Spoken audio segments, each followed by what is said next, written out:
Man, this is one of those stories that just makes you stop and go, what the hell is happening right now? You've got one of the biggest late night hosts in the country, Jimmy Kimmel, a dude with millions of people tuning in every night, and he says something so reckless, so cold, that it doesn't just backfire, it completely blows up the trust he had with his audience. It's like the rug got yanked out from under him. This isn't about a joke bombing. Comics bomb all the time. This was about trust, credibility, the kind of thing that once it's gone, even the giant networks can't protect you from. Kimmel just went too far, and the fallout, man, it says a lot about where the culture's at right now. Think about the timing. The country was still reeling from Charlie Kirk's assassination. A 1-year-old guy gunned down at a public event in Utah. That should have been a moment to pause, to reflect, maybe even bring people together in grief. But Kimmel, he saw it as material for his monologue. And what he delivered wasn't comedy in any traditional sense. It was a straight-up smear. He stood there in front of his audience and basically told them Kirk's killer was part of the so-called MAGA gang. Like conservatives had somehow turned on their own and murdered one of their most prominent voices. Let that sink in. A young man gets assassinated because of his political beliefs, and instead of respecting that loss, Kimmel twists it into a weapon against the very people mourning him. That's not edgy. That's not satire. That's just gross. And here's the thing. The actual facts were already coming out. The cops had the evidence. Court documents were piling up. The killer wasn't some right-wing extremist. He was a radical leftist, a guy who openly despised everything Kirk stood for. We're talking text messages, social media posts, even bullets with engravings that made his motives crystal clear. It was political, it was ideological, and it was the total opposite of the narrative Kimmel was pushing. But Kimmel didn't stop there. In what might be the most tone-deaf moment of his entire career, he went after Trump's grief. The president, whatever you think about him, was visibly shaken and put out a statement mourning Kirk, and Kimmel mocked it. He compared it to how a 4-year-old cries over a dead goldfish. Imagine that. A sitting president grieving an assassination, a family burying their son, and this dude decides it's material for cheap laughs. Look, I've seen a lot of comedians take risks. That's the job. Push boundaries, challenge norms, ruffle feathers, all of that. But this wasn't that. This was exploiting a murder to score political points. It was hijacking a family's grief, a community's pain, and twisting it into a weapon. That's not comedy. That's something darker. And the thing is, his words were just the start. What came next shocked even people inside Hollywood. Normally, when a late-night host crosses the line, the cycle is predictable. A bunch of angry tweets, a half-assed apology from the network, and then everyone moves on to the next outrage. The system protects its own, especially when the controversy lines up with the politics of the industry. But this time, totally different. Within hours of that monologue, Brendan Carr, the chairman of the FCC, drops a public statement. And you have to understand, the FCC doesn't usually touch this kind of stuff. Their job is spectrum allocations, licensing, the nuts and bolts of broadcasting. For them to call out content like this, damn near unheard of. And Carr didn't hold back. He called Kimmel's behavior some of the sickest he'd ever seen, and he made it clear they were looking into what action they could take. But here's the bigger bomb. He reminded everyone that broadcast TV isn't like cable or streaming. Networks using public airwaves have a legal obligation to serve the public interest. They're not just entertainment companies, they're license holders, and those licenses are worth billions. So suddenly, this wasn't just a controversy, it was a potential violation of public trust. And when the FCC starts talking about licenses, network execs sit up straight. That's their lifeline. But the real earthquake, that came from the networks themselves. The broadcasters that had carried Kimmel's show for years, companies that reached tens of millions of homes, they started backing away. Within days, you had major groups announcing decisions that would have been unthinkable just months earlier. The Hollywood protection racket wasn't holding this time. Kimmel wasn't untouchable anymore. This is where the story just explodes. You've got Nexstar, biggest operator of TV stations in the country, and they step in. Think about the reach here. These guys broadcast into almost 4 out of every 10 homes in America. That's insane. Overnight, they announced they're not going to air Jimmy Kimmel Live anymore on their ABC affiliates. Just pause for a second and wrap your head around that. Almost 40% of American households gone in one decision. Kimmel loses nearly half his distribution in one shot. That's not a slap on the wrist. That's a decapitation. And then comes Sinclair Broadcasting, another giant. And they don't just copy Nexstar and quietly pull the plug. No, they crank it up to 11. They announce that not only are they dropping Kimmel, but they're replacing his time slot with a special tribute to Charlie Kirk, his life, his work, his mission. And on top of that, they publicly call on Kimmel to pony up, to make a real donation to Turning Point USA as an act of accountability. Like, holy shit. Can you even imagine that happening 5 years ago, 10 years ago? A major broadcast company openly saying, we're done with you, and by the way, we're going to use your old time slot to honor the guy you mocked. That's a total reversal of how the Hollywood protection racket used to work. And here's where it gets really wild. The network didn't just hit pause, didn't just wait for the storm to pass. They yanked the cord. ABC, Disney, gone. And you got to understand something about these companies. They're not conservative. They're not run by people who vote red. Disney is as progressive as it gets. They've spent years pumping out anti-Trump jokes, orange man bad punchlines, political sketches, content soaked in Hollywood's favorite progressive talking points. That's their ecosystem. That's their brand. So why did they drop the axe here? It wasn't because suddenly Disney executives found their inner Ronald Reagan. No, this was something way colder, something way more brutal. It was business, pure business. Behind closed doors, those execs were fuming, not because of what Kimmel said politically, but because of what he'd just done to their bottom line. This guy had taken a national tragedy, the assassination of Charlie Kirk, and turned it into a liability. Suddenly, sponsors are pulling out, affiliate stations are revolting, and the big one, the FCC, is sniffing around. That's the nightmare scenario. Disney didn't care about the politics. They cared about the math. And the math was ugly. Kimmel just wasn't worth it anymore. The decision to suspend Jimmy Kimmel Live indefinitely didn't come from some middle manager in a panic. This was top down. Disney's senior execs, the people who think about billions, not millions, they decided this wasn't salvageable. Protecting Kimmel just wasn't worth the heat, and that's what made it such a moment. Because what that decision really did was send a message to the entire entertainment industry. The rules have changed. The old assumption that left-wing political comedy was always safe, that you could mock conservatives endlessly and Hollywood would circle the wagons around you, that assumption just got nuked. For decades, the playbook was simple. Push conservative buttons, trash Republican politicians, take shots at traditional values. That was currency in Hollywood. You'd get applause, puff pieces, maybe even an award.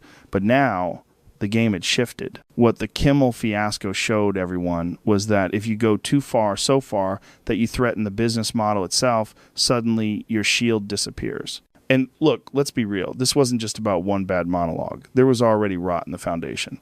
Kimmel had been struggling for years. Disney had the numbers in front of them, and those numbers were brutal. By late 2024, Kimmel was pulling in maybe 1 million viewers on a good night.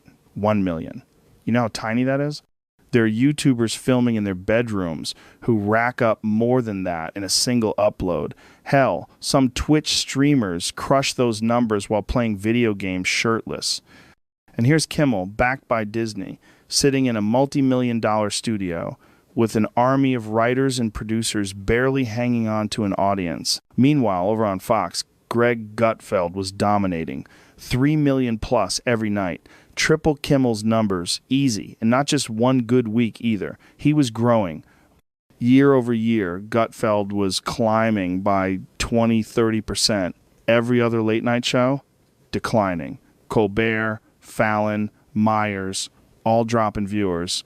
And Kimmel, he was leading the race to the bottom. That's what made this such a perfect storm. Kimmel wasn't just controversial. He was failing. He was expensive. And his audience, the one he still had, was the least attractive group for advertisers. Older, liberal, upper middle class. The demo that marketers were already walking away from, the people with real money were targeting the younger crowd, the ones living on podcasts, TikTok, YouTube, and Instagram. Those kids weren't tuning in for Kimmel. They weren't waiting for some taped monologue that dropped 24 hours after the news cycle moved on. They were getting their laughs and their commentary live in real time from people with iPhone. So Disney had already been looking for the exit ramp, quietly, sure, but they were scouting it. And then Kimmel gives them this massive PR disaster, hands it to him on a silver platter. At that point, the decision was easy. Cut him loose. And this is where you see the deeper cultural shift. Because the Kimmel blow-up didn't just end one guy's career. It exposed something the industry had been hiding for a long time, that the monopoly was cracking. Look at the numbers again. Conservative-leaning comedy Gutfeld and others booming. Liberal late-night tanking. The niche assumption was bullshit. There was nothing niche about millions of people rejecting Hollywood comedy and choosing alternatives. Kimmel became the symbol of that. And here's the thing that really drove the knife in. His lie about Charlie Kirk was so easy to fact-check. Within hours of that monologue, social media was flooded with receipts. Police reports, court filings, official statements, not partisan blogs, not conspiracy theorists, hard documents from law enforcement and the courts. All of it proved him wrong. The shooter wasn't MAGA. He was radical left. He hated Kirk. It wasn't ambiguous. It was fact. So for the first time, a late-night host got caught in real time spreading false information, and he couldn't escape. The old model was always host sets the narrative, audience laughs, next topic, controversy fades. But in today's info ecosystem, that luxury's gone. Within minutes, millions of people knew he was full of it. And here's what surprised everyone. The backlash didn't just come from conservatives. It came from unlikely places. People who don't line up with the right at all. Take Jeffree Star, the makeup mogul, YouTube influencer, whatever label you want to slap on him, goes on Piers Morgan and defends Charlie Kirk, says celebrating his death is disgusting. That was shocking to people. Different demographic, different world entirely, stepping up to call bullshit. And here's the kicker. Jeffrey lost about 100,000 followers for saying it, but then gained hundreds of thousands more because people respected it. People were starving for honesty, for decency, for anyone to push back against this tribalist garbage. That ripple effect was everywhere. Creators who normally stayed out of politics started weighing in, not to boost the right or dunk on the left, but to say, hey, mocking a guy's assassination isn't comedy. It's gross. And audiences rewarded them for it. So now you've got this dynamic, a late night host melting down, losing distribution, losing credibility, while independent creators surge forward, capturing the audience that's defecting from mainstream TV. This wasn't just another controversy. This was a shift in power. And think about how crazy that island. A few years ago, this would have been impossible. Hollywood had all the levers. PR teams, friendly journalists, carefully orchestrated damage control. They could spin anything. But today, none of that works. Because the internet doesn't wait. Podcasts don't wait. Creators don't wait. They fact check in real time. They clip your monologue, rip it apart, and upload it before you've even gone to bed. And millions of people see it. That's what Jimmy Kimmel ran into. That's why this wasn't survivable. It wasn't just about offending conservatives. It was about being exposed instantly, brutally, undeniably. And in a media landscape where alternatives are exploding, audiences finally had a place to go. And man, that's why his fall felt so fast. One moment he's on stage making the joke. The next moment, boom. Affiliates bailing, sponsors panicking, executives cutting him loose, influencers piling on, and viewers, the few he had left, walking away. It wasn't one thing. It was everything, all at once. And that's why Kimmel's implosion isn't just his story. It's a snapshot of where we're at as a culture. The monopoly is gone. The shield is cracked. And the audience, they're making new choices every single night. Within just hours of that Kimmel monologue, People weren't sitting around waiting for the newspapers or waiting for some op-ed to trickle down through the system. No, they were already pulling up police reports, court filings, hard data that shredded everything Kimmel had just said. And that's the thing, the old advantage guys like him used to have, it's gone. Late night hosts used to be able to stand there, deliver some half-baked claim, throw in a punchline, move on to the next segment, and by the time anyone bothered to fact-check them, it was yesterday's news. That window of immunity doesn't exist anymore. And that created the perfect storm. The entertainment industry just wasn't ready for this. All of a sudden, you had network executives who weren't just dealing with angry conservatives writing letters or political critics firing shots. They were dealing with an army of regular people who had receipts, people calling affiliate stations saying, look, I just watched your program and here's the court document proving it was false. That's devastating. Imagine you're running a network station and your own viewers are fact-checking your late-night host in real time. That's not just bad optics. That's an existential crisis. And for Kimmel, it was brutal. His whole brand, the way he pitched himself, wasn't, I'm a wacky clown just telling silly jokes. No, he positioned himself as the smart guy, the guy with moral authority, the one who was informed. That was the late night model after Jon Stewart, the comedian, as moral compass. But if your whole shtick is being the smart, righteous guy, what happens when the facts expose you as totally full of shit? That credibility collapses. And once credibility's gone, there's no coming back. Now, this isn't the first time we've seen something like this in history. If you zoom out, there's a big parallel here. For decades, there was this tight little club that controlled the entire national conversation. 3 networks, couple suits in New York and L.A. They decided what stories mattered, what jokes were okay, who was respectable, who was a clown, and America just consumed it. There weren't alternatives. If you wanted entertainment, you went through the gatekeepers. If you wanted news, you went through the gatekeepers. That monopoly lasted for decades. Guys like Letterman, Leno, early Kimmel, later Colbert, they could shape entire narratives. If they mocked a politician, that was the narrative. If they framed an issue a certain way, that became the cultural reality. And they could do it because no one was challenging them in real time. Their shows aired late at night, and most people heard about it through the grapevine anyway. By the time the critique landed, the host was already on to the next night's material. But then Trump showed up. And whether you love him or hate him, his presence completely rewrote the playbook. Here was a politician who didn't wait around for the morning news cycle. He went straight to Twitter. He called out coverage in real time. He encouraged his supporters to do the same. Suddenly, the magic bubble that protected late-night comics, gone. They could no longer take a shot at someone and expect silence. Within hours, sometimes within minutes, there was a direct rebuttal going out to tens of millions of people. That was a paradigm shift. And Kimmel walked right into it without realizing the old rules had changed. You can't stand on stage anymore and just throw out a narrative that doesn't line up with facts. Because the audience now has the same access to information as you. They can cross-check you in real time. And it's not just Trump.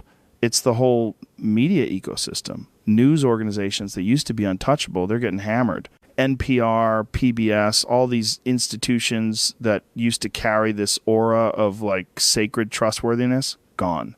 They lost funding. They lost influence because people finally saw through the bias. The veil dropped. Same with Colbert.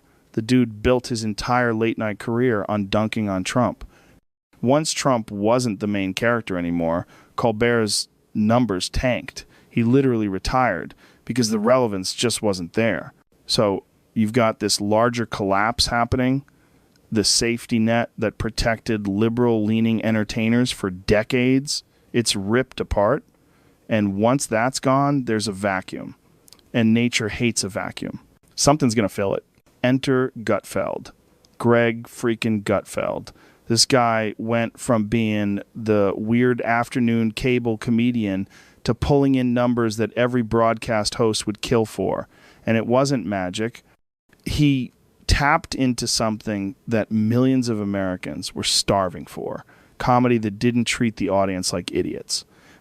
Comedy that didn't scold you, didn't lecture you about your values, didn't beat you over the head with partisan messaging every 5 seconds. He made fun of everybody. He wasn't pretending to be a moral prophet. He was just funny, and he respected his audience. That was it.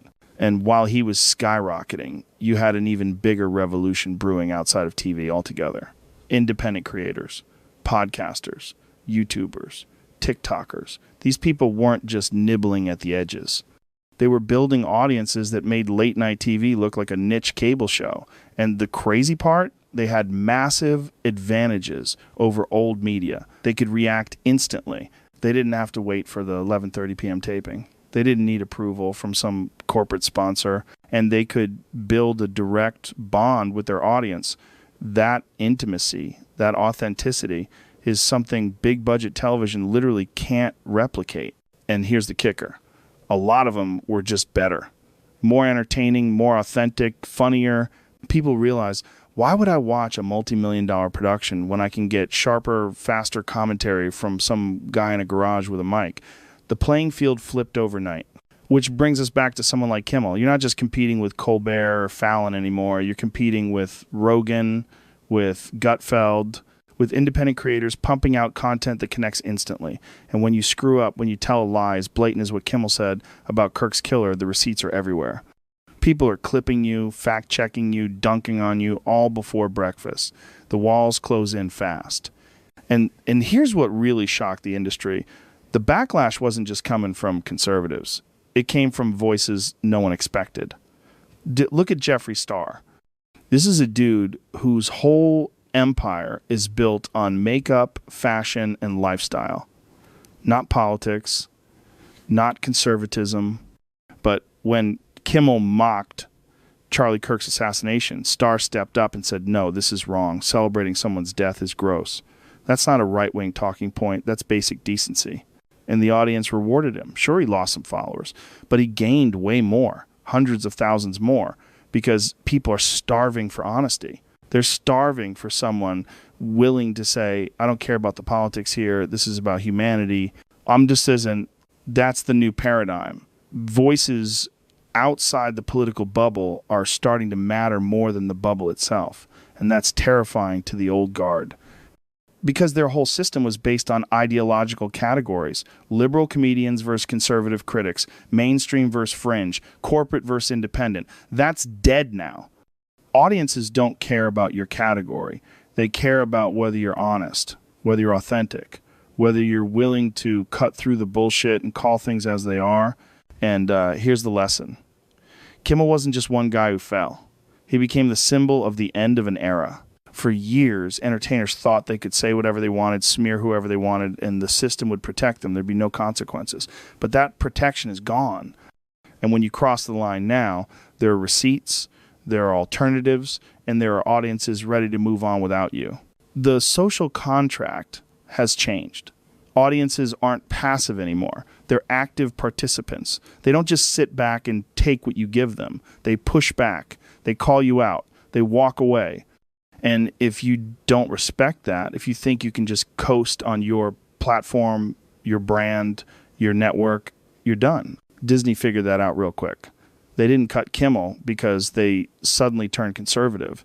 They cut him because he was toxic to their bottom line. He was a liability. And corporations, they don't care about ideology when the numbers start bleeding. They care about survival. That's the big lesson Hollywood is just starting to learn. The old game is over.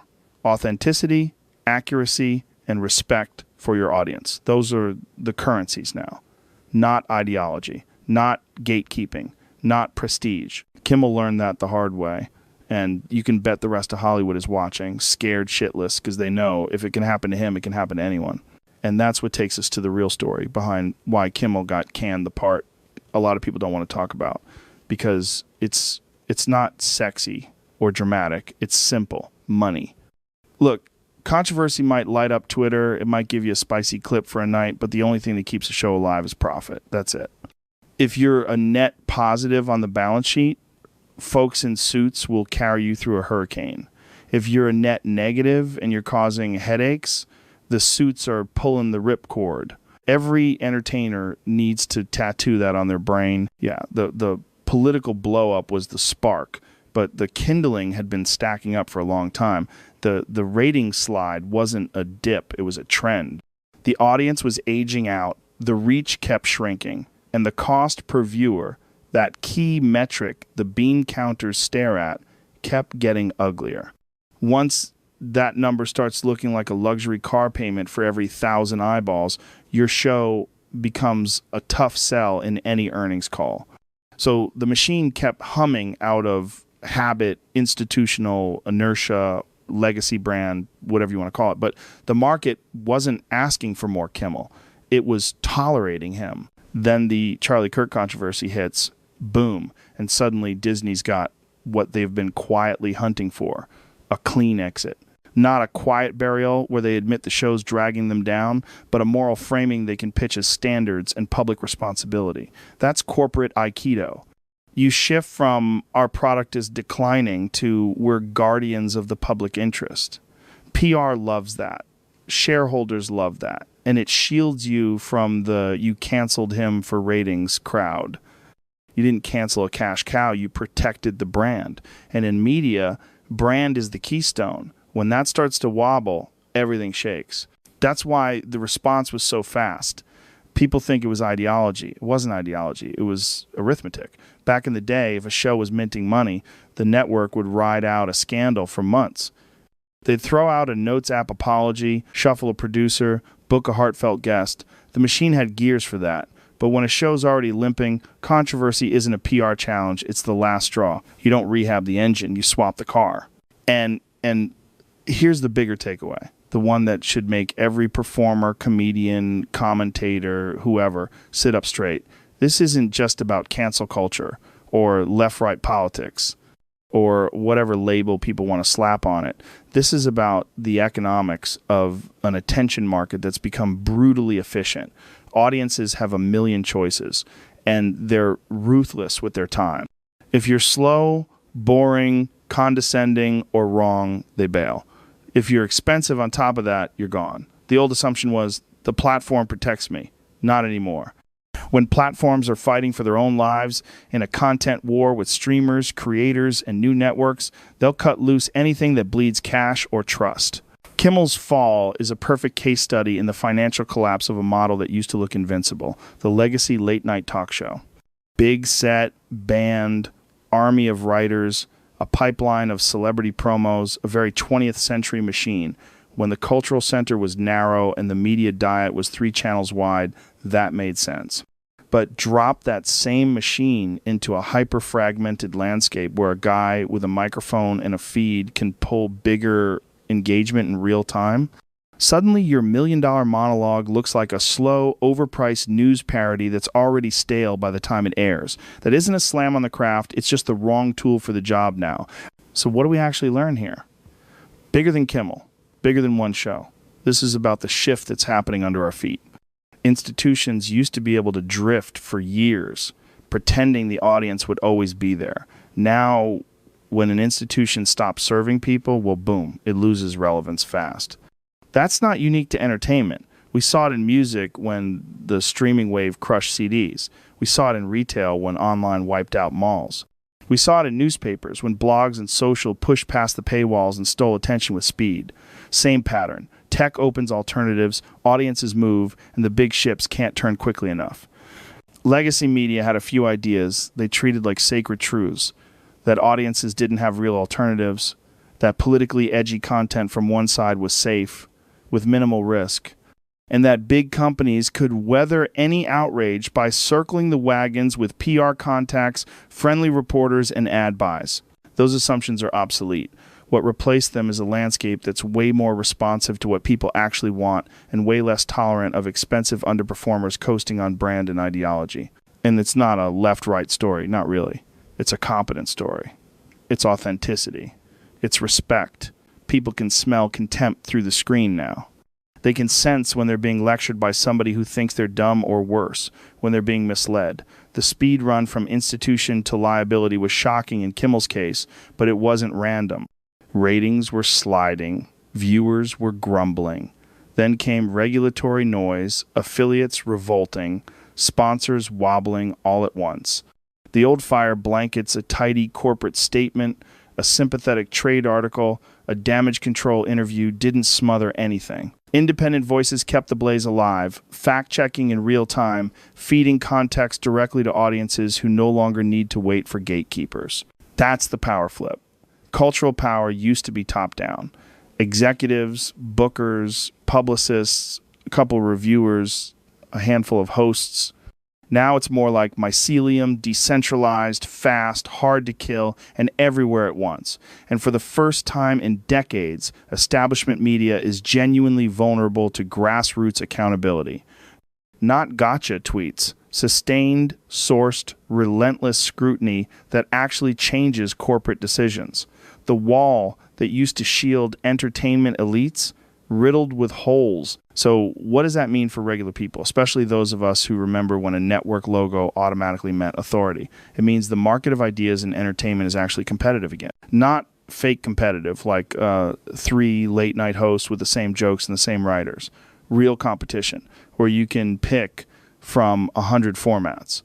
From NPR-style long-form to chaotic live streams to meticulously researched commentary to pure comedy chaos that still nails the truth. And in that chaos, the winners are the ones who earn trust, not the ones who assume it.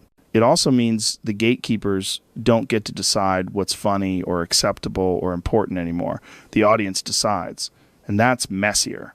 There's no clean party line, no single narrative. It's more unpredictable, which freaks out people who like control, but it's way more honest.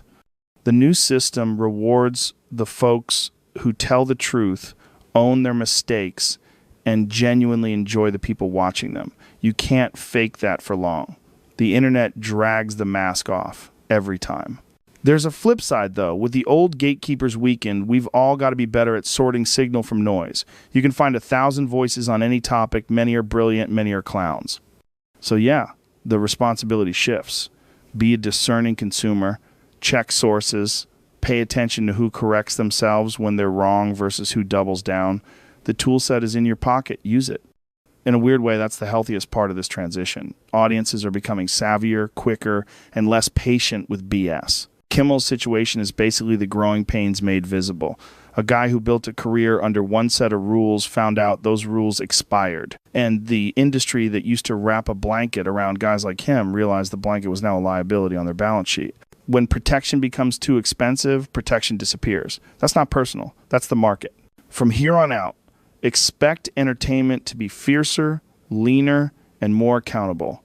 The shows that survive won't be the ones with the biggest legacy logo. They'll be the ones that consistently deliver value to the people watching. Sharper jokes, quicker reactions, fewer smug lectures, more honest curiosity. If you screw up, you fix it. If you drift, you course correct. If you start treating the audience like an obstacle to be managed, you're toast. So, was the cancellation overdue? Did late night lose the plot when it turned into a nightly political sermon pretending to be comedy? I think a lot of people felt that way for a long time and quietly voted with their eyeballs. They found new homes, podcasts, independent creators, streams that felt human and not committee written. And once you taste that authenticity, it's hard to go back to canned applause and pre-chewed takes that arrive 18 hours too late. That's really the core of it. Do we want entertainment that respects us as adults?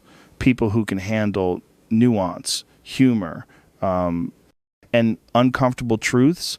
Or do we want to be herded into tidy narratives by folks who assume they're smarter than us? The audience is choosing door number one. And the platforms, the networks, the studios, they're either going to adapt to that or they're going to fade. No one's bulletproof anymore. So drop your thoughts below. Was this the inevitable endpoint of a format that stopped listening? Did the economics make the decision unavoidable, and the controversy just sped up the timeline? If you've bailed on traditional TV for your news and comedy, what filled the gap for you? Long podcasts, short-form clips, live shows, niche channels. I want to hear it. because the map of media is being redrawn in real time, and your habits are literally the pen. And hey, if this breakdown helped connect the dots behind the headlines, the money, the audience behavior, the shifting power, hit like, subscribe, share it with a friend who still thinks these decisions are purely political. The more people understand the mechanics, the harder it is for big media to hide behind slogans when they're just making business calls. The future belongs to voices that earn trust, not demand it, and to audiences that think for themselves, not just nod along. Kimmel's fall isn't the grand finale. It's the opening act of a new era. Now we get to see who can really hang when the laughs, the facts, and the business all have to line up.